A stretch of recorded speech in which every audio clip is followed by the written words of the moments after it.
Hello again, my friends, and you are my friends, and welcome to your Talking Town Extra Time. I'm, of course, your host, the Governor. I'm looking forward to the next 40 to 60 to possibly an hour and 10 minutes of Ipswich Town conversation and discussion with you. It's been a great day. The open day was this morning. If you were there, let us know in the chat. How did it go? What table did you choose? It's like being at a wedding, wasn't it? Which table would you want to slide yourself onto to join the conversation? Let me know what you heard, what you saw, what you smelt, what you felt at the open day today. I was there. I did actually make the trip down. I was doing some recording around Portman Road. Hopefully that will be shown for this platform. No one else before anyone gets any ideas. Hopefully that'll be shown over the course of the campaign. You can spot it. But yeah, it was good to be there. That said, we're here. We need to talk about the new signing through the door.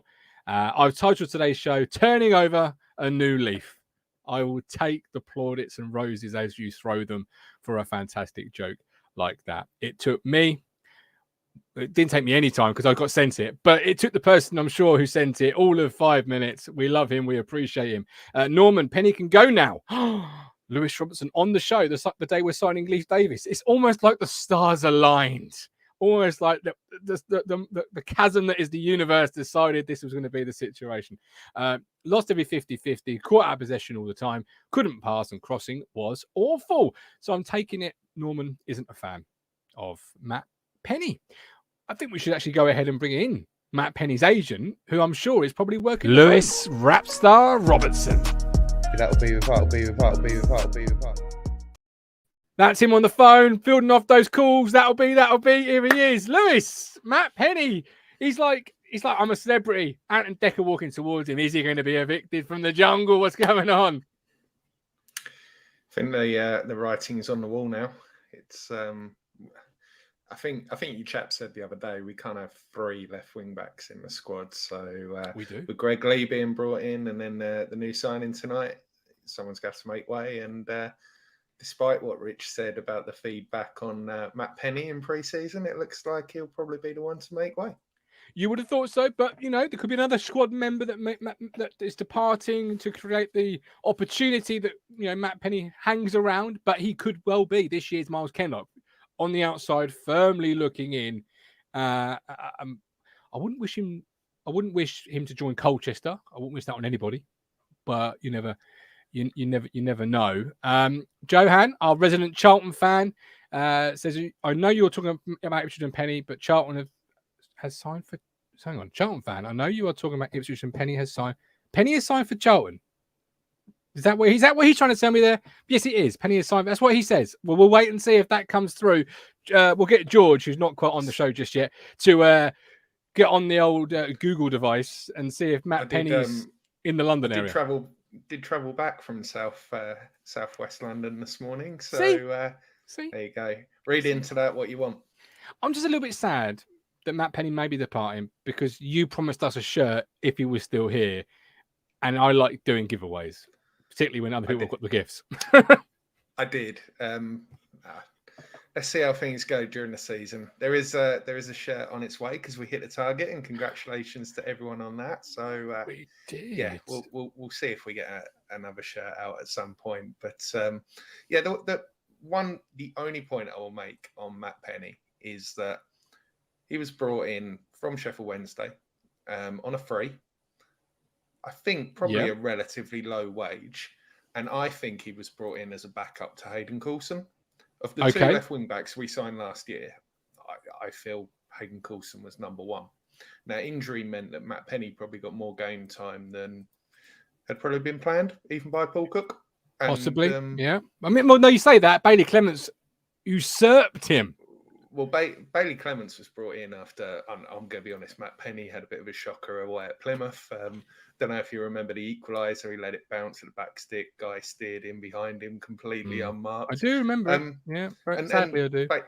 Bailey Clements got a run in the team basically until kind of Paul Cook left and Kieran McKenna came in. And then Dominic Thompson came in. Dominic Thompson had more game time than Hayden Coulson. But again, it was kind of 50-50, and we debated Matt Penny and Dominic Thompson. So I don't think Matt Penny was ever brought in as a a starting fullback. I think the situation last season dictated that he got more game time than probably planned. I do feel he became a bit of a scapegoat, but do I think we've upgraded on left wing back department? Absolutely. And am I looking forward to seeing both Greg Lee and Leif Davis battle it out for left wing back spot? Yeah, because it's only going to make us stronger, and we need that strength and depth. And I think every single one of us has acknowledged left wing back was a key area that needed addressing. So, yeah, no one's bigger than the club, and I'm glad that we've addressed that issue, or hopefully addressed that issue this evening. Yeah, well, this is it. Let's go ahead and bring in our third contributor. Then we'll drop a link and we'll get straight into the Leif Davis chat. According to the East Anglian Daily Times, Stuart Watson, great reporter, obviously, he 1 million plus signing of Davis. So for $1 million plus, a lot of money at the English third tier level. I think it's a record. I might have been wrong when I've seen this, but I think it might be a record for a defender at this level. Does that suggest there's a battle commencing, as Lewis was suggesting there, with Greg Lee, or is this very much we've paid an I wouldn't say an extortionate fee, but a large fee for a left back, and it's his position to lose? We'd love to hear from you this evening. Live chat, live link. But first of all, let's go ahead and bring him in. It's a man of myth. Designer, George Nunn. I wouldn't be surprised either way. You wouldn't be surprised either way, but are you surprised that we spent over $1 million for a left back? Am I? Yeah, I guess so. Slightly. It's a lot of money, isn't it, at this level? But yeah, as you said, I think, yeah. But not disappointed, not hugely taken aback by it. It's just a lot of money for a left back. I think it sets out, if that's what we need to spend to get the left wing back that we've needed for a long time, then that's what we need to spend. There's no point in carrying on rolling the dice on people like Penny or whoever it might be, and Thompson, and hoping that it pays off. Yeah. So, you've done some research on some various young players, left backs, etc., for various purposes, which I won't go into. But Leif Davis, was he ever a player you came across upon your fact find? And no, not really. No, I mean his name obviously came across my desk a couple of times, but nothing. I'm not going to pretend that I'm a scout, obviously, but no, he's not. He was new to me when his name started cropping up a few weeks ago. And he's really difficult to find out too much about. Really, 12 games for Bournemouth last season is not a huge number. Somebody thinks a lot of him. I was reading a minute ago. Apparently, he was converted to a centre back for the Leeds under 23s, but considers himself an attacking left back. So let's hope he's. That's interesting, wasn't it, George? Right, under 23s coach. Isn't that contradictory of almost terms where you've got I'm an attacking fullback, but then a coach sees you as a left-sided centre half? Is he going to be more Jonas Knudsen than the left-sided answer to Wes Burns? Do you think? Do you think? I mean, obviously limited stuff, but what do you think? Because obviously centre half is very different makeup profile. That big word at the moment, profile. Yeah, no, I think, as we've said before, I think the versatility is probably important, but I suspect that he's definitely seen as the left-sided attacking answer to Wes Burns. And going back to your conversation before, it wouldn't really surprise me if Penny stuck around. I couldn't see anything online about him going to Charlton, but that might be an exclusive for the show. But yeah, it wouldn't surprise me if he stuck around, just because, as somebody said, if Greg Lee's seen more of a winger and we can turn Penny into a left back, as I've said before, I'm not convinced by him in that position at the moment. Then who knows? It opens up a formation that we may see. Yeah. So yeah, as you mentioned there, so 7 starts last year out of 12. He had one assist, 1 big chance creation, 73% pass completion rate, of which 68 was in the opposition's half. 47% of his crosses were accurate. Are you buying potential here, Lewis? Is this the fee is what it is because it's a potential player that, as Rob Smith suggests, YouTube member, big up Rob Smith, is ready for the championship? That's why it's not overly expensive, because he's a championship ready defender. Yeah, the feedback from Leeds supporters seems to be not good enough for the Premier League, but a decent Championship left wing back. So, we're not yet a decent Championship team. As optimistic as we are, and we hope to get there. So, I think it is buying potential. I think we need to be patient. It's going to take time. He's not necessarily going to come in and set the world alight first handful of games. I've got family who are Bournemouth season ticket holders, and he was on loan there last year. So I did send a quick message out to them a couple of hours ago, and the feedback I got was he came in, always looked good when he played. They had a young player, Zamora, who was a left back, who's a real young player, and I think he kicked on more than they expected to. So I think he was brought in to challenge with Davis. Davis was brought in to challenge with him. And this other young guy hit the ground running. And then when he went off to the African nations, Davis came into the team, didn't put a foot wrong, and then got injured. So I think what we need is, we are signing that potential, but we need to give people time, time to get used to playing week in, week out. And I don't think Davis has had that run of games where he's first team player. You can do it under 23 level, Tuesday afternoon on a nice pitch at a training ground with 100-odd scouts there and barely anyone else. He's going to be playing in front of 26,000 people. And I'm not trying to set him up to fail. I'm not trying to put pressure on him. I'm not doubting him in any way. I just think that's going to take a little bit of time to play Saturday, Tuesday, League One. And like I say, I think we just need to get behind him, be excited. But it might be, as with all the players, McKenna's got a particular way of playing. And what we've already seen from McKenna, and, we haven't signed Tyreek Backinson. He's gone to Sheffield Wednesday in the last week. But what we saw with him was the development and the improvement under McKenna. Well, give McKenna a couple of months with Davis and some of the other young players, John Jules, people were raving about him on Saturday. Kieran McKenna will develop good young players. And what I think we've signed is a good young player who has the potential to kick on with us, and develop in League One. Then hopefully move up to the Championship and develop, and who knows where that can go. There's been plenty of players who've dropped down a couple of levels to then kick on and get back to the Premier League. So it's not the end for him. I think it's only just the beginning, and it's an exciting signing. Yeah, 3-year contract. A couple of things I want to pull apart with and pull out for a conversation from what you just said there. Before I do, lots of comments about Mr. Nunn being in a sauna. Are you in a sauna? It feels like it at the moment. Yeah, it's my new office in my garden. I haven't done the walls yet, but I've set up the desk. Here I am. He's not done it just for the podcast, but he's done it just for the podcast. Neil Perks looking a lot stronger with the big kickoff. Robert Grimsby, one of the PJs going on sale. George, where can they get top of the range PJs? There's a link just above the QR code, which you can scan, by the way. It does work. We've tested it several times. The QR code doesn't take you to the shop. No, it does not. Don't start them on that one. Good grief. No, but it does take you to the Ko-Fi page. There's been a little internal joke there between me and George. It's we don't often sort of, but we were on that one, weren't we? Weren't we, John? We were. QR code improved Martin Run. That was brilliant. But yeah, he's not in a sauna, Callie. Harry Butcher, we have a very good squad. We should do well in cup games. Craig at Portsmouth, if we do manage to get Hurst and Selena.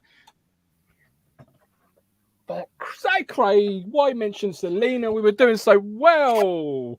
Oh, Selena. Right, Lewis said there about challenges, about Saturday, Tuesday, and pressure. I'll start with the pressure because that's the most important one, I think. He's cost $1 million plus, George. There's going to be pressure on this player, whether he wants it, needs it, deserves it. He's arguably, right now, our most expensive player. I think the pressure will come from us as fans rather than from anyone else. I think the club have made great strides from what I can see over the last 12 months or so in terms of sorting out some of the mental side of the game. He'll have to forgive me. The chap with the yellow shoes, who I was really impressed by when he spoke a couple of weeks ago, has obviously been brought in to help them all with that kind of thing. And being the most expensive defender ever in League One is almost certainly something that they'll have a conversation about, I would have thought, and rightly so. But it's us that need talking to in terms of not putting pressure on him, as I said, really. We just need to give him time. And I think we'll see plenty of him and Greg Lee as the season progresses, anyone's pretending that he's going to play week in, week out, every week for the entire season. Great if he does, because it means he's doing something right, and then he's probably going to feel less pressure. But yeah, I think they'll do everything they can to help him work through the pressure that he's feeling himself. We just need to try and make sure we don't lump too much more onto him as fans. Yeah, you say that, George. And by the way, that it was Kevin. I think it's Kevin Mincer. Yes. Is the name you were looking for there in terms of the club's performance coach. Yeah. Which very good interview on the Twitter page. I don't know if it's on YouTube, but go do check it out. I'm going to come with the other side of that argument, George. For the price tag, unless he's playing awful or injured, I want to see him play every single week. He's cost me $1 million plus. He's got to play. I do not. Well, I treat it like it's my own money. What can I say? I'm that way. I wish it was. I wouldn't pretend not on Leif Davis. I'd be going on holiday somewhere. But I want to see him every week. He's got to play, is he not? The flip side is he's the most expensive defender ever in League One. So should we expect him to be the best defender ever in League One? Yes. That's crazy. That's bonkers. Like these records are made to be broken. So that's all we've done. We've broken a record. Yay. Move on. Then again, Cameron Burgess last year, 750,000. I think the fee was for him. Not saying whether that was value for money or not, but Ipswich Town. Before I bring in Stephen Lewis, it's almost like Ipswich Town are finally back at the table called football, and we're not sat in the corner on life support, literally waiting just for the inevitable, which 5 years ago, 3 years ago was very much the situation. We'd had our platform then, we'd have sat here still waiting for our first signing. We're talking about a player that's just arrived for $1 million plus. Town are back at the table of football, Lewis. I think it's the old phrase of "you've got to speculate to accumulate," and we never did it, did we? You get to the summer and you'd think, go on, just spend not millions and millions, but just spend 300 grand on a player who's available, develop him, sell him on for a couple of million. The few times we did it with Tyrone Mings, Adam Webster, we made a decent profit, and we just never seem to keep up that model. I know it came up on the show yesterday afternoon, I think it was yesterday afternoon, about a couple of summers ago, where we signed Stephen the Bomber Ward and Di Cornell and Hawkins. What resale value were you ever going to get on any of them? What we're doing now is smart recruitment. We may not necessarily always get it 100% right.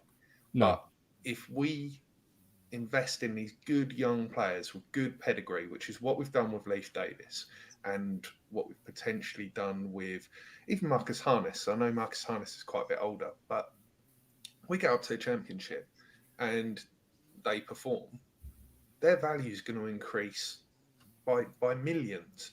And then we can potentially sell on at the right time and reinvest. And I think you're absolutely right. Ipswich Town is back at the table because it's smart recruitment. It's what we used to do. We built a promotion-winning squad by selling Kieran Dyer and purchasing players like Jermaine Wright, John McGreal, who all Marcus Stewart, all went on to be Premier League players.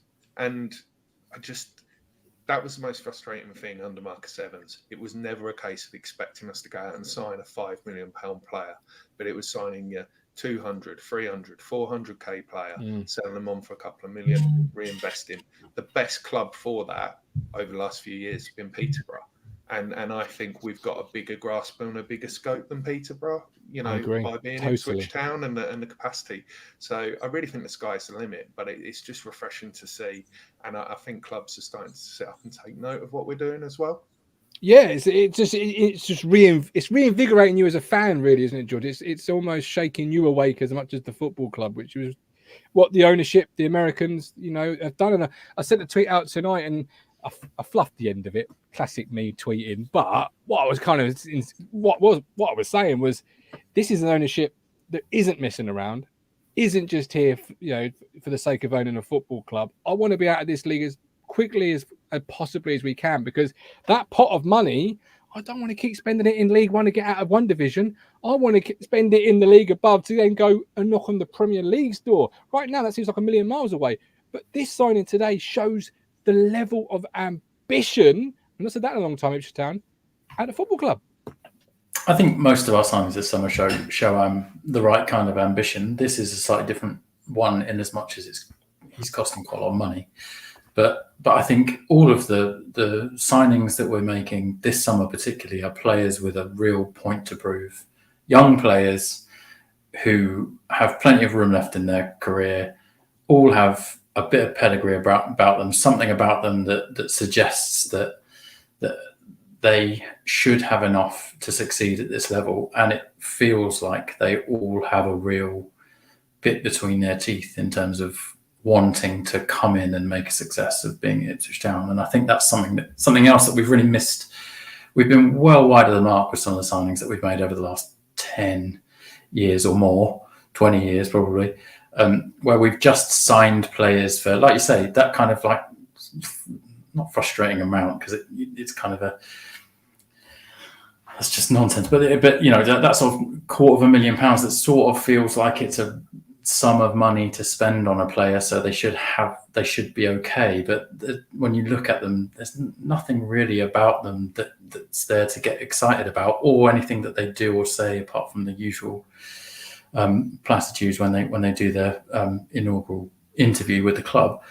Like, nothing they say really has you believe in them particularly, and I think that's different this summer and towards the back end of some of the signings that we signed last year. I think we are making an effort to get those players that want to run towards adversity, whatever that means for you, for Ipswich Town, and that's great. I think, you know, Tyrone Mings, as Lewis mentioned, the signing like Tyrone Mings is a once in a lifetime signing. You spend £10,000 on him as a you know, gamble, and it pays off however many fold. We can't run a football club like that, because we'd be signing 19 players every window. Absolutely. I'm just looking at the Town record transfers, and depending on which site you go by, he sort of slots in just nearly to Caden Jackson, which we spent, apparently according to this website, 1.6. You know, you got Chopra for £1.5. I mean, it's just nice, just refreshing, just reinvigorating, just lovely, just great. The recent blueprint though is Wes Burns. So what we did was we took a good League One player, and I'm not going to claim to have watched loads of Wes Burns games prior to coming to it. So just seen a little bit in the odd game. Always been quite impressed. Always thought he was pacey. We signed him for around £500,000 last summer, and what he achieved, we gave him the platform, but he earned that through hard work, and you could see the confidence grow in him. He earned a Welsh call-up and got Welsh caps. He got recognised at full international level within a year of signing. And if I were, unfortunately I'm not, if I were a young player in my early 20s with the opportunity to come to Ipswich Town, you would look at Wes Burns and what he's achieved through the platform he was given and his own hard work, and I'd think, do you know what? That's a real opportunity for me. And Wes Burns been rewarded with a new contract. Wolfie's been rewarded with a new contract. These players will be rewarded if they perform. And how often could we say that before? You know, how often will we mutual consent at FC where, you know, decent players would walk away for nothing and we didn't capitalise on that? We're getting players down. Yeah, I think that's a really good point, Lewis. I think that's like, we signed players for 2 years or 3 years with the intention of them being around for 2 years or 3 years plus that 1 year. There was no, like you said before, there was no forethought in terms of he's 23 years old. It may or may not come off, but we've got him for 3 years. If it you know, he does fine, we might be able to sell him for £6 or £7 million if he does amazingly well. And for whatever reason, it doesn't go our way. And I think that's a sensible way of doing business, really. Well, it's also, so I would argue, a major reason why Mark Ashton was the investors' owners' choice of chief executive for his handling of the transfer market. Adam Webster, as Lewis mentioned earlier, you know, he literally pulled the pants down of Ipswich Town Football Club with that one. And he's got a good record of doing that everywhere. He's all, at Bristol City, regardless of what the Bristol fans want to complain about him. His transfer record was, in terms of play. Yeah, there's a reason why Bristol didn't want him to leave, regardless of whether the fans wanted him to leave, right? Spot on. Elliot Leader, will Leif be playing tomorrow? Good question. I wouldn't. I mean, when we're not in the nose here, go and ask Crunch. Lee Carl, it's such a nice feeling finally being on the front foot and not buying chances and leftovers. Ashley Bell, YouTube member. Ash, I missed that one. Thank you so much, brother. Welcome home. If we get promoted and then Davis has a good season in the Championship, he's then worth 10, 15, 20 million pounds. Gary Denny, as a League One side, we're still restricted by not being able to buy or attract big Championship players on huge wages. The key is buying good prospects to get promotion and then bomb on, hopefully. By the way, before I forget, £2 from Owen Griffiths. Thank you very much for the £2 donation. Long live Vince McMahon. Oh, Leaf signs. Nice. Thank you very much, Owen. We appreciate the £2. He also then adds Leif Davis, the kind of player would have missed out on to say Derby back in the day. Look at us now. I hope that's not an omen in that one sentence there. I mean, good grief. That's like, smashing a bottle of champagne in the Titanic and not breaking. Right, Stephen, welcome in. Good evening, the voice of reason. Well, no, it's not necessarily reason, is it? It's just like trying to think about things before I say something, which is rare for me. But it's like what I was saying earlier, on that tweet, which I wasn't trying to shut down debate, honestly, I wasn't. It was like, this is Mark Ashton. Rather than going out and spending 5 to 10 million on a proven striker, he'd probably rather spend 2 million on an unproven striker or a 1 million on an unproven left back, because the 22 and 23, even if they don't work, you're probably still going to make most of your money back. If you go and get a 5-10 million pound striker who's proven, who's like 28, even in 2 years' time, he's worth next to nothing. And that's the way Mark Ashton worked at Bristol City. And that's the reason why I said that someone like Johnson, Clark Harris wouldn't be on the radar, because there's no sell-on value to him. You have him for 2 years, he's 30 years old, you pay 5-10 million for him, you'd be lucky to get $1 million. And that's the way the market works. So he's looking at, say, getting someone like Leif Davis for $1 million. We go up, he's worth 4, 5, 6 million, easy. And that's without kicking a ball. Same with someone like, if I think this makes Hurst more possibility now, because Stuart Watson was saying would beat off top-end championship sides to get this guy. I don't know how true that is. I don't know. He probably knows more than I do. But if that's the case... Well, come on, Steve. Don't put yourself down in that manner, my friend. No, I don't know. I'm just guessing. But You mean you don't know as much as the local beat journalist? Stephen Parry, you have let us down. I'm disappointed that you living in Preston didn't know more than Stuart Watson, who works across the road. I know something about Preston, but... the top and bottom of it is like, that's the way we're moving. We're buying players who are capable in the Championship. He did quite well for Bournemouth, apparently. I think he had injury troubles as well, which didn't help him. Yeah. But he's capable of the Championship. He's better than League One. Hurst is capable. I think he's not quite, I don't think he's quite Championship ready yet. And for those people who think he's going into Blackburn to replace Diaz, no, he's not. He's nowhere near Diaz. The last time he was in, both Davis and Hurst didn't feature very well in the Championship, but Davis did better. Hurst was at Rotherham, and I think he got 30 odd games and no goals. That doesn't strike to me as like Championship form. So I think we're in a better position for Hurst now after this signing, knowing that we'll spend the money. Before we bought him, people were going, well, are we going to spend? Now we've spent that 7 figures on Leif. Yeah, I do think that it puts Hurst on the table. It puts it more on the table. If we can compete with the teams going for him, then, and it seems like we have done for most of the signings we have, I don't see why we couldn't get Hurst in as well. That all depends on a lot of factors, I think Ashton's relationship with Brendan Rodgers might go down a lot.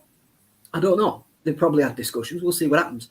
But I think that's the way we're playing it. We're getting these young players who are unproven, I agree, who have got a lot to prove, but coming down from the Premier League to League One can be a lot easier for some players than coming from League One to another, as Joe Pigott proved. That just didn't work. And I think these suit the type of player, because they're all coming from teams that play football, and McKenna wants to play football, so they suit it better.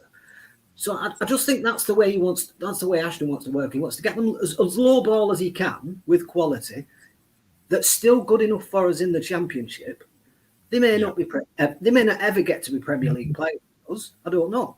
They may not ever become Premier League players. We never know. But when we get to the Championship, they'll be worth more than what they are now.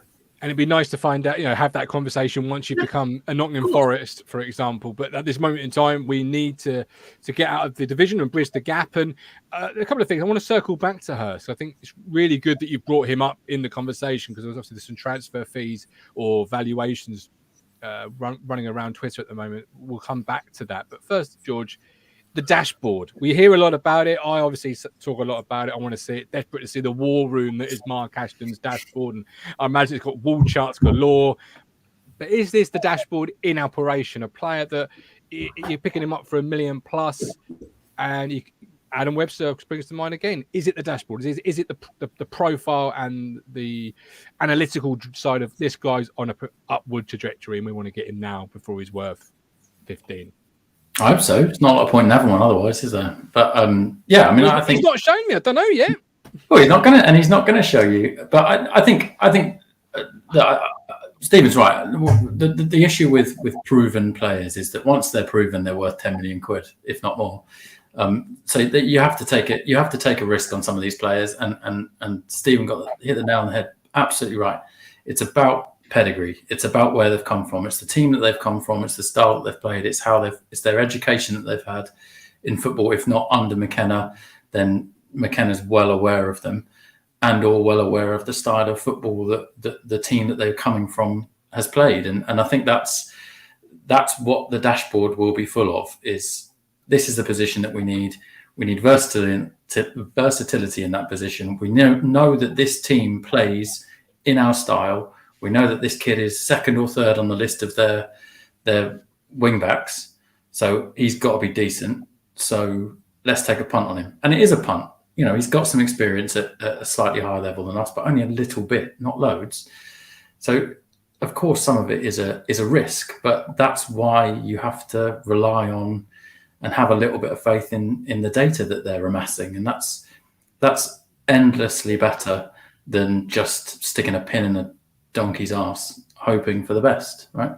Yeah, not all buying or trying to get a free transfer name that you hope can be a reclamation project. George Hurst, Stephen mentioned him, Lewis.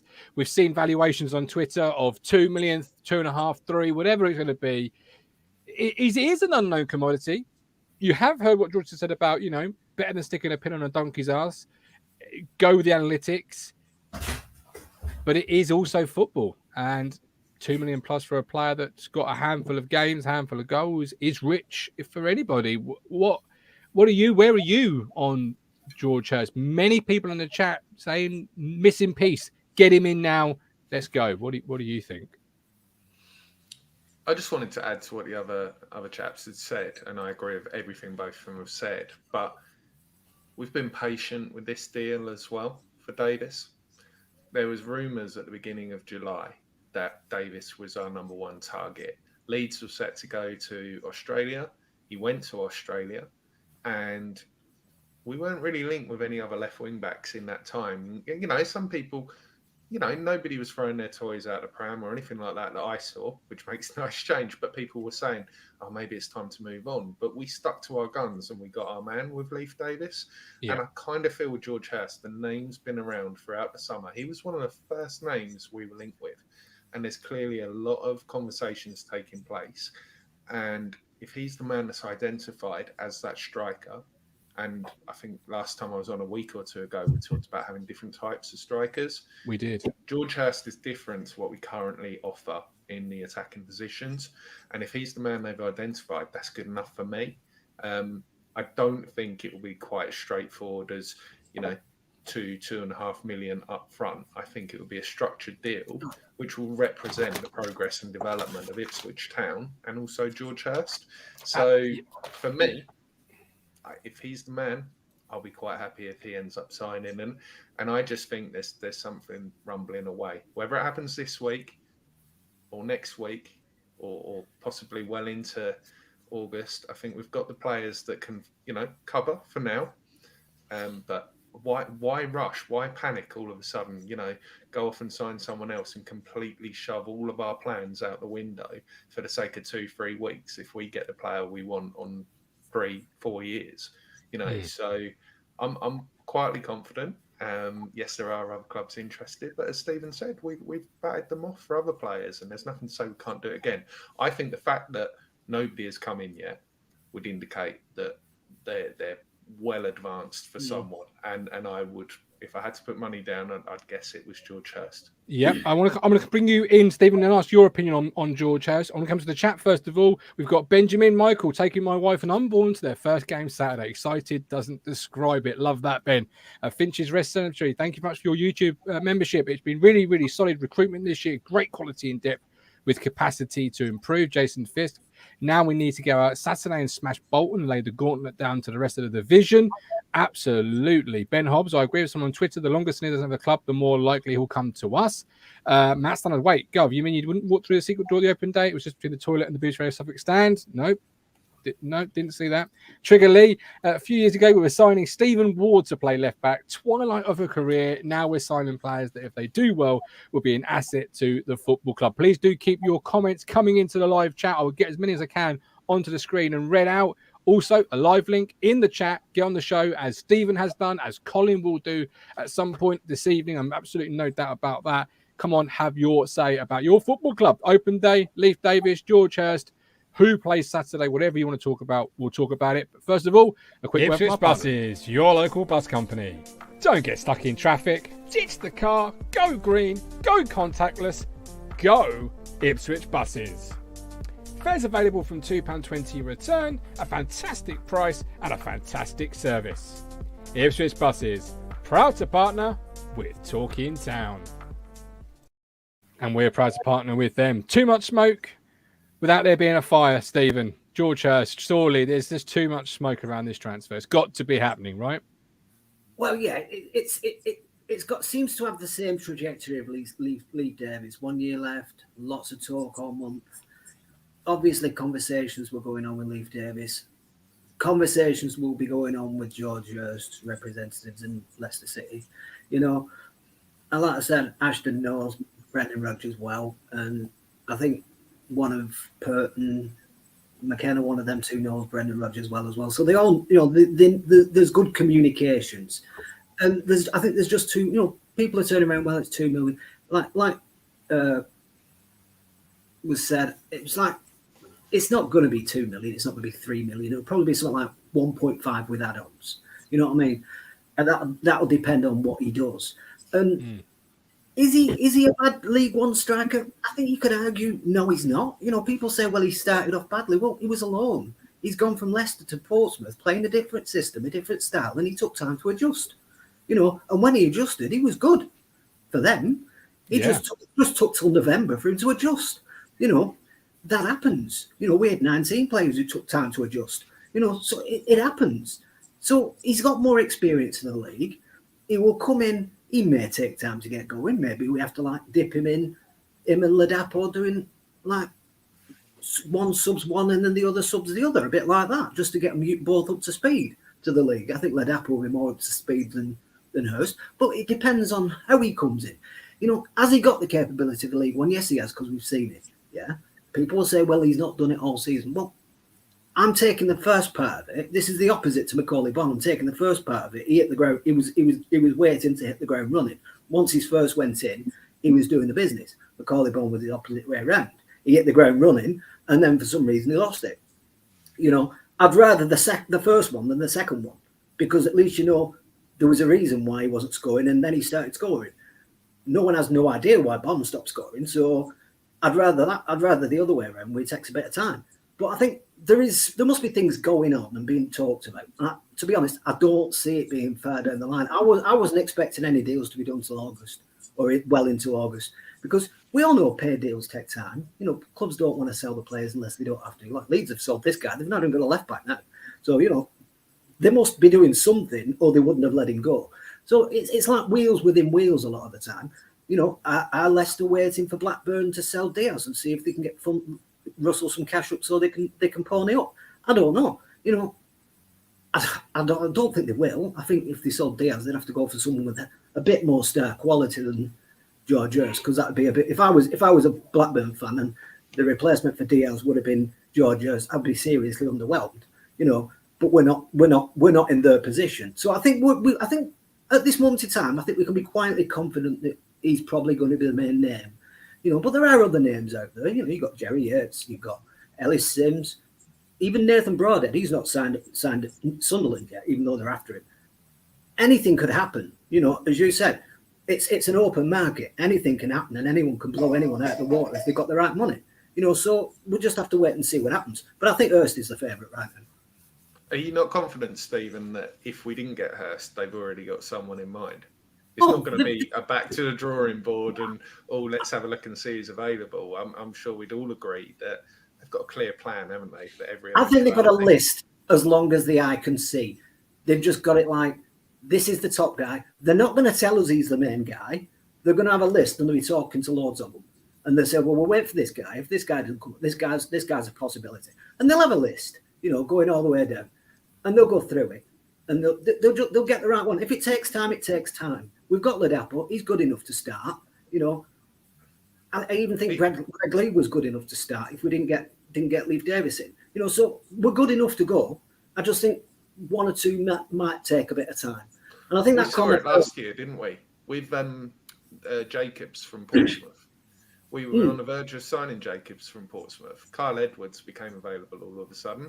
We pulled the plug. We went for Kyle Edwards. So, it might be the same here. We might have Hurst might not be our top number. That might just be the one that got leaked into the press. We might have another one on the go that no one's talking about, and we suddenly find out he's available, and we say, well, bugger Hurst, we'll go for him instead. And then everybody's going, what happened there? You know what I mean? But that's what can happen. But I think that point was made before about Salim. I know we keep going on about it. That one now, to me, is near enough dead. Unless he can't find anybody else, then he'll come in. That's the way I read it now. We don't necessarily need him. I know Gab said we need a bit of X factor, but I'm not prepared really to pay for X factor if he's not going to get a place in the team. Right now, I couldn't fit him in the team, so I'm struggling to, especially with Aluko doing so well. I'm struggling to find a place on the bench right now. So that might be something that either doesn't happen or happens very late because he can't go anywhere else. By the way, X Factor's going to Channel 5, just in case anyone likes X Factor. Sure. Tell me about it. I know some of the replacing Neighbours. Yeah, don't. It's still raw. It's coming up that. We've got 213 people watching us live. No, 17 now live on YouTube. No, 226 people on YouTube watching us live. Please hit that like button. Only 43 have done so far. Stephen alone deserves 43 likes. George deserves the rest, and Lewis will bring more to the party in a minute. I'm absolutely sure. I love you, really. Tim Fitzgerald. The one thing that seems so, please do hit the like button. The one thing that seems very consistent, 8 votes at the time, with K-Mac is playing one striker. So if we get Hurst, who do we drop? It's options, as Lewis was saying. I'm in that option. Craig at Portsmouth. Didn't Mowbray leave Blackburn because he was told they wouldn't invest big if Brereton Diaz was sold? Possibly. The last time I had a Blackburn fan on the podcast, Stephen. Do you remember how that went? Not very well, I don't think. No, it didn't go very well at all, did it? Was that the time they were really having to go at the Venkies? No, that was Christian Walton. Oh, right, yeah. Do you remember that? Oh, I'll never forget that. I'm going back even further in time now. And he was very wrong. Very wrong. Yes, he was. But I always said Christian Walton was a good goalkeeper. I just think he didn't suit Blackburn. Blackburn was very open, and it was they were a team that they were a bit like Millwall, but Millwall's got Bart, and I'm not comparing Bart. I'm not having this Bart Walton. He's a different type of goalkeeper, so you can't compare. Blackburn needed a Bart, but they had Walton. Our team needs a Walton. It doesn't need a Bart. You know what I mean? It does. No, it does. No, I don't think through this formation, he wouldn't be the tippy tappy back, passing sort of goalkeeper. That's not who he ever was. He was a shot stopper, and he just lumped it. Walton and him are two different types of goalkeepers, and they don't suit. And Bart suits Millwall, and he suited us under Mick. Yeah. But he wouldn't suit us now. As much as I love him, you mean he's limited? You mean he's very much a shot-stop goalkeeper, whereas Christian Walton can play out from the back? That's why he's good with both feet. Man City, you know what I mean? He wouldn't be on their radar. I agree. Joey says Stephen sounds a lot different to what I thought he would. I was expecting a thick Suffolk accent. He's a Yorkshireman. I'm a Lancastrian. I'm a Lancastrian. My family come from Suffolk, so. Joey, you came close, mate. I'm not going to say my dad's living in Norfolk right now, but never mind. Stephen. My auntie lives in Ipswich, so. Yeah, there you go. We've redeemed it. Matt Stanner, I don't think we need a new striker immediately. I think with Ladapo, John Jules, Jackson, we've got a bit about us. Gary Denny, I'm not a Hurst fan. He got no goals in the season at Rotherham. George, answer this when I finished it. 13-40 for Portsmouth. Not bad, but we can do better. We need a 25-goal man for sure. Who is it? George, I don't you. know. Oh. No. I mean, who's the 25-goal man? Like, and that's the problem, right?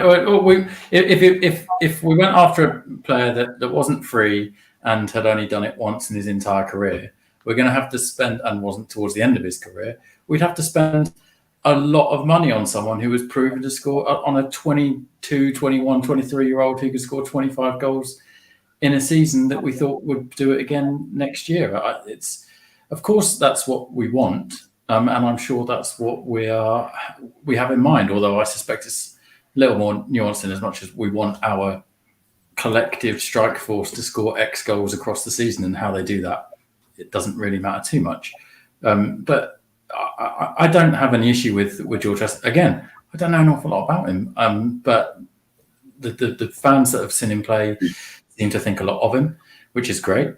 And I believe in the dashboard. So let's hope that he is the guy. But I think one of the positive things that Stephen touched on, just really quickly, Stephen, one of the things that you touched on, which I think was right again, is no one's really moving on. And I think there's no need for us to panic about Hurst or anyone else until that domino falls and all of the strikers start disappearing.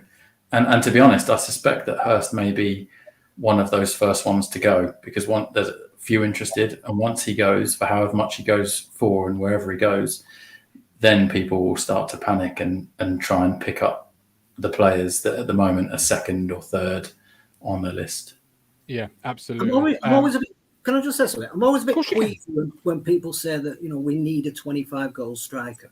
Yeah, we'd all love a 25-goal striker. Yeah, but I always feel that if you put in all your eggs in one basket for one person to score, all it takes is a bad challenge and an ACL. Your goals have dried up. If the window's shut, your goals have dried up. Take Posh with Clark Harris. If he gets injured, Posh's goals have near enough dried up. So I'd rather spread them around. If we can get one who gets 25, bonus. But if we can get 5 who can get 15, I'd rather that than one who gets 25, because you've got more goal scorers in your team. What we need is 80 goals in a season. Yeah. But if you can spread that around the team, bonus. If you're getting one player getting all your goals, you're always relying on that player to score. And if he doesn't score, we had this last season. If your main strikers don't score and the rest aren't chipping in, you're not winning. And that's got to be. If like I said, if Johnson Clark Harris is Posh's main goal scorer, you mark him out the game, you've already nullified most of Posh's threat. Posh's threat. You know what I mean? So it's always best to have more than one goal scorer. And we've got players in our team. There's Harness, there's Burns, there's Chaplin, there's Liddell. First, if he comes in, I'm not saying that, even Morsey might chip in with some ball. Got a lovely. We all know Morsey's going to get at least 10. So that's 10? It's there. Listen to Callie's and scored 20 a season. I think it's there, and I think that's the right way to go. At the end of the day, we all saw Man City play. They won the title with what no forwards. And everybody screamed for a 25-goal forward. They won the Premier League with no forwards. So it can work if you do it right. You've got to do it right. You've got to have the right people and do it right. And how many they score doesn't matter. It's who scores. And if we get a 25-goal a season striker, bonus. But let's not focus on that. Let's focus on getting a team that chips in with goals and boosts the goal numbers. That's the. There we go. I'm going to flip it on its head very quickly. We haven't seen much of McKenna in terms of his time as manager. He's only been manager for 6 months. What have we learned in that time in terms of Kieran McKenna's approach to League One? We can set up a team that does not concede many goals. And I'm going to put my neck on the line. I think we will be in the top 2 next season for fewest goals conceded. The reason why we had a relatively poor goals against record was the games such as Bolton at home, some of the early season games where we were conceding 2, 3. Obviously, Bolton, we conceded 5. But under McKenna, we were tight defensively. Now, I think, I don't disagree, by the way. We need to score goals. To win games, we need to score goals. But, like I say, I'll stick my neck on line. We'll be in the top 2 for fewest goals conceded. I think it's going to be more a case of a tight, edgy game where our fitness levels and our quality off the bench as well will shine through. And I think we'll win a lot of games, possibly 1-0, but more likely 2-0, where we score midway through the second half. We break the deadlock. Other teams then have to come out and play, and we will catch them and we will get a second goal. But I think we can stand up to most challenges in League One, and I do not see us conceding many. And I think that also has to be taken into consideration. We're all talking, and yesterday everyone was talking about who's going to get 10 goals plus, who's going to get 25 goals in a season. I feel they'll be spread out like you guys, but I just don't think we need quite as many as some people are predicting we'll need, because I don't think we'll concede that many. We've got the best defender in the history of League One now, right? So. Absolutely. Well, this is it. New T-shirt idea, which Blue Earth Boy agrees with me. Well, it speaks for me. Believe in the dashboard. Get that on it. We need to get that on a T-shirt. I believe in the dashboard. Sadly, as the person that makes the T-shirts, I'm going to veto that. I do want to say one thing, though. I think one thing that we might be good at. I didn't hear that. What did you say? I said, as the person that makes the T-shirts, I'm going to veto that.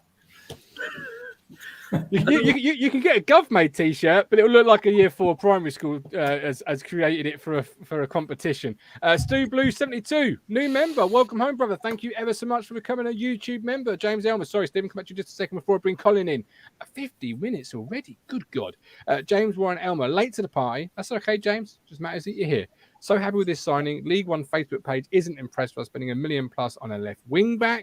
Carl Brooks says we need a 20-plus goal scorer. Yeah, but what's to say he's not already here? Ladapo knows where the back of the net is at this level. Jackson could score a few. TJJ has a lot to prove. Thomas Patrick. One thing I believe we are better than last year is the quality of coaching and coaching staff at the football club. Get the dashboard on the T-shirt, says Matt Stannard. I'm seeing pound coins in my eyes, George. Get it on the dashboard. Oh, no, on the T-shirt. Stephen, last point from yourself. Sorry, I interrupted you a second ago. Regarding goals, I think one place where we might get some joy from goals is players coming off the bench in late in games, like Jackson, Aluko, TJJ. When players are tired and they've got these fresh, skillful players coming off the bench, and Ladapo or Hurst, whoever's on the bench, coming on the field late in games, I think we could get some joy from that, especially against tight teams. And I think that's where some of our goals could come from and get wins from that. Absolutely. Stephen, you are a legend. Thank you so much. Look after yourself. Loving the shirt as well. Get it clean for Saturday. And if we win, never clean it again. Matt Stannard, get the dashboard on the T-shirt. Finchy comes in with a great suggestion, by the way. Running towards the dashboard. That's a good one. I like that. That could be the winner.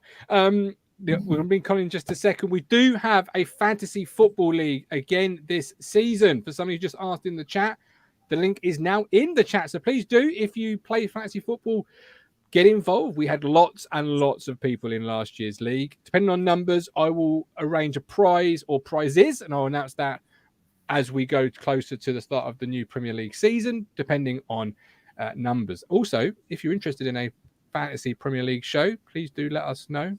Normal methods of doing that, and I'm happy to do one. I don't know faff all about it, but I'll find somebody who does, because that's what the Gov does. He fills the knowledge blanks in with other people. George, talking of knowledge, are you any good at fantasy football? Because you're good at stats. Fantasy football is one of those things that I always start with the best intentions, but after about 5 weeks, I forget it exists. And you're like me.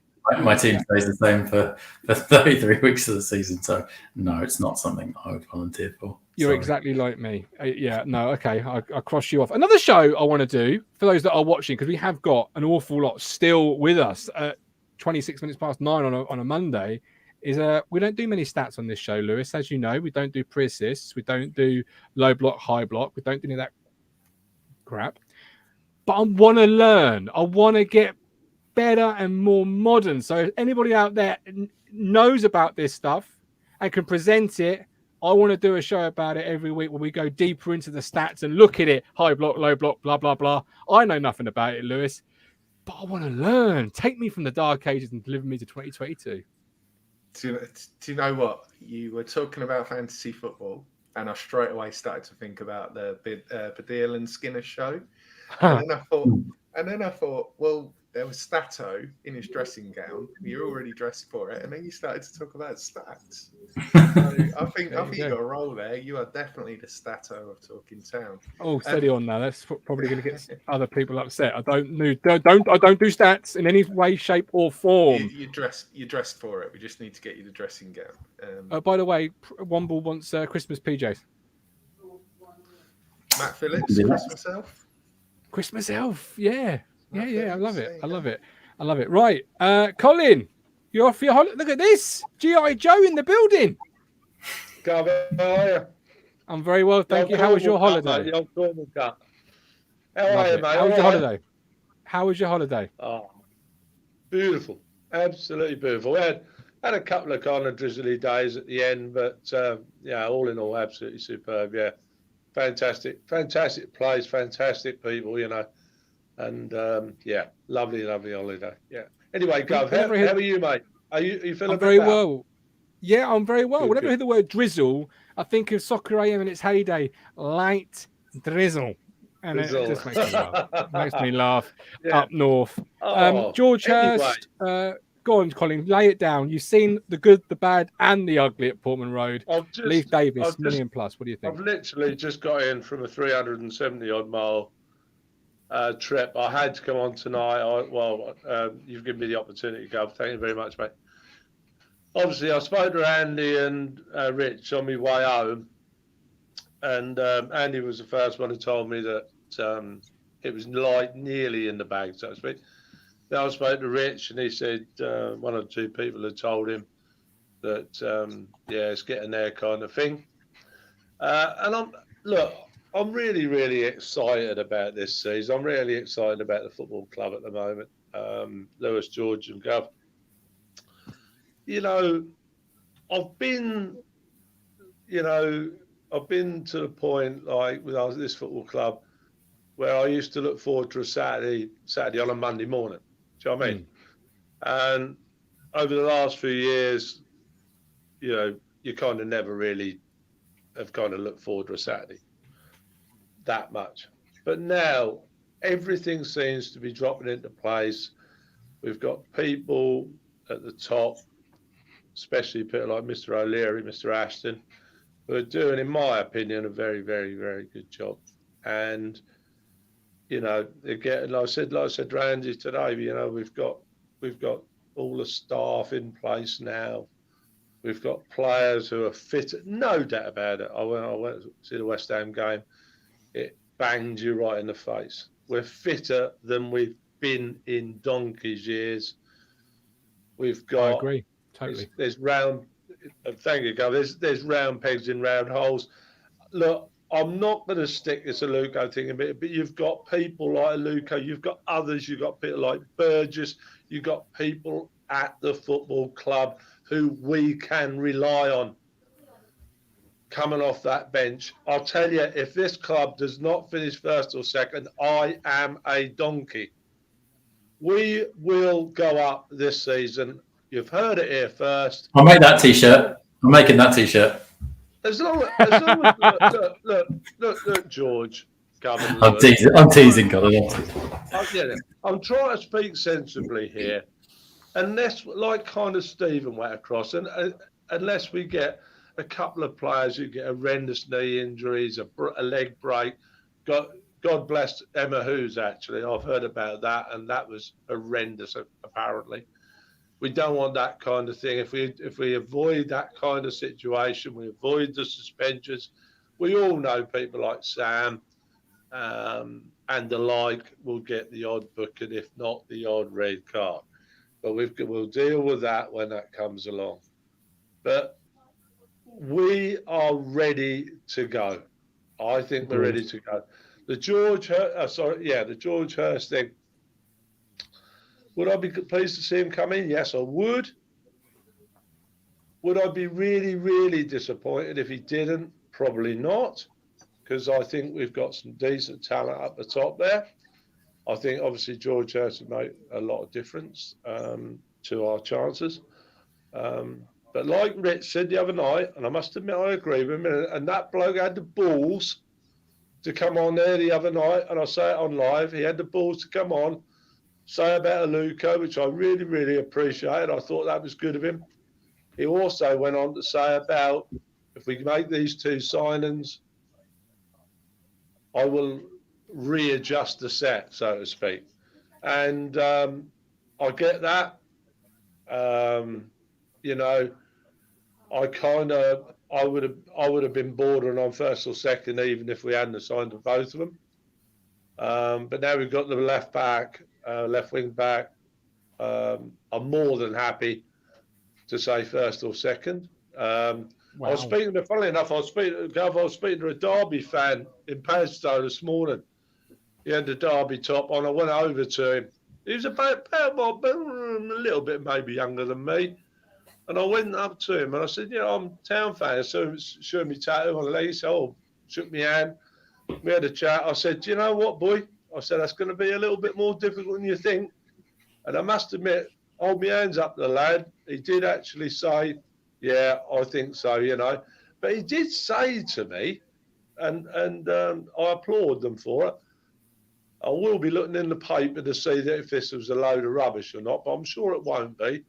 He told me, because they're at home on Saturday, he told me that they've sold nearly 30,000 tickets for Saturday. They have, I believe, yeah. Applaud them. Yeah, brilliant. They're a big club at this level. They should do.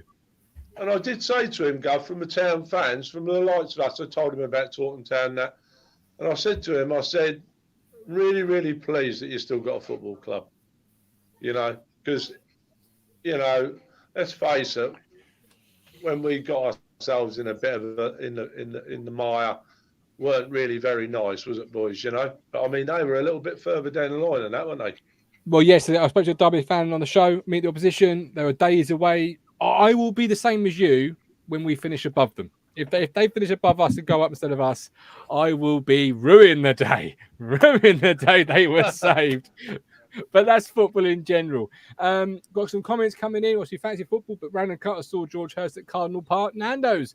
Nice guy. Is that the equivalent of Cop Doc with a meal deal, Lewis?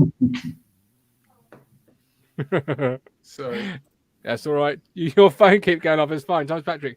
All about consistency now. Robert Preston, the Preston Winkleman. Steve is a true legend and talks sense. Paul Beerley, George Hurst's dad. David was an absolute goal machine for Wednesday in the early 90s. Colin, before I let you go, tell me, because I'm sure you probably need sleep, having just literally got in after all that. Yeah. It's a long way. It's a long, long way. Who is your 1 and 2 for next year then? Sheffield Wednesday and Ipswich, but Ipswich on the top. Always on the top. Love it. Colin, it's good to have you back. It really is. Love you all. Look after yourself. Colin is back. Football season is nearly here. Before we go, Southend tomorrow. Do you expect many, if any, of the starters for Saturday to play? Who still needs to sort of play tomorrow and really grasp the nettle? Who's on the verge, George? I think the only ones that I might expect to see get more extended game time are the ones that missed out on Saturday, being Ball and who else missed out? I forget who else missed out. But would it be 45 minutes you give him? Yeah, maybe. I mean, only if they're fit enough. But I think you know they might need some game time, I guess. But I would expect it to be more of a game of two halves, if any, you know, real likely starters start the first half than it was on Saturday. Do you think the knockers come at a really bad time for Dominic Ball and giving Evans the edge for Saturday? I don't know how he played on. I didn't watch it on the weekend, so I don't know how Evans played. But I think it would be unfair based on what I've seen and heard of Ball's performances during pre-season to push him out and give Evans the edge. But who knows? McKenna said no starters from Saturday are starting. I wouldn't expect them to. Absolutely wouldn't expect them to. But who's on the outside looking in, Lewis? I'm looking at Raheem. I'm looking at Elmiz. I'm looking at those players, those fringe, your Matt Pennies now, the fringe players who need to make tomorrow their night. I think all the players that you've named. Caden Jackson probably needs minutes because I suspect, particularly with his goal Saturday, we'll go with Ladapo. Tyrese John Jules came on Saturday, performed well. Kyle Edwards needs minutes. You can set out an 11 of players who I think are going to get game time, but possibly not starting Saturday. But it'll be good to get minutes. And I think that's what McKenna said, wasn't it? It's an opportunity to get minutes in the legs. It's not a first 11 and a second 11. It's just those that are going to be called upon at some point. And he wants to make sure they've got as many minutes in as possible. I think that's really key. And actually, we all kind of were a bit like, well, why have we got a game so close to the beginning of the season? But now that it's been explained, it makes sense. You know, we don't want players who haven't played a game of football for 10 days, 2 weeks, to then be brought in for a midweek league game because we've picked up an early red or an injury. You know, he wants those players kind of teetering at kind of maximum level to be able to just bring in and slot in. And I think it's a wise move. It'll be interesting to see how many of the starters tomorrow start in the cup next week as well. Good point. Absolutely. Well, there we go. We are back on Wednesday after the Tuesday game. We'll have a discussion about that. We'll look ahead to Bolton.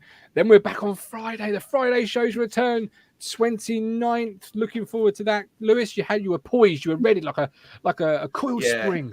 I know. He texts me as well. Rich is really keen to obviously try and promote the tickets for Saturday. Is he not coming on? Don't know if he will. Is he planning on coming on tonight? He told me he was. I've been waiting for him.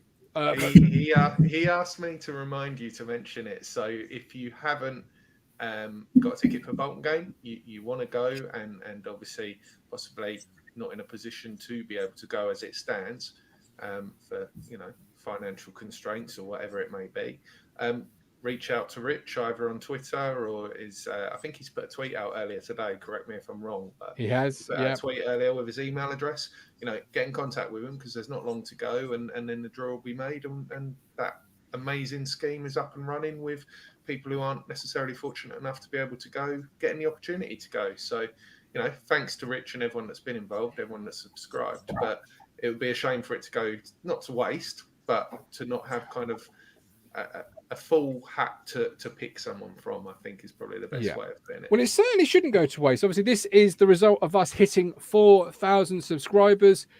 We said we'd do home ticket giveaways if we hit 4,000, and we are going to. We have one adult and one under 19 ticket, which of course you can upgrade if you so wish to or whatever, available.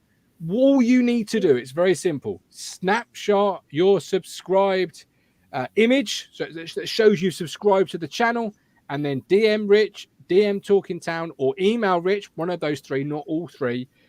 You'll be entered into the draw. We're hoping to do the draw on Wednesday. Then you have to claim it by Friday, or it will be redrawn Friday night last minute. So look, you've done the hard work. You subscribed to the channel. Hopefully you've enjoyed the content and you are enjoying it.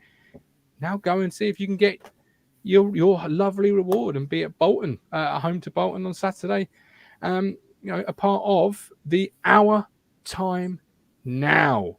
I have got a new code for you, by the way. Fantasy Football. The chat telling me it's not working. Code now in the chat. It's there on the screen. Right. He has been George Nunn. I will do a video doing what I've just said separately. Here's Lewis Robertson. Tomorrow we have Meet the Opposition coming out. We have against Peterborough. We sit down with them to discuss them returning to League One. Then we're back on Wednesday. But until then, hit subscribe, become a YouTube member, and the like button. Season's back. It's all busy at TT Town. You make me smile when I think of you. If I get down low and I get blue, I can't get enough. You make me happy, I feel so fine. Oh, how I wish that you were mine. I can't get enough.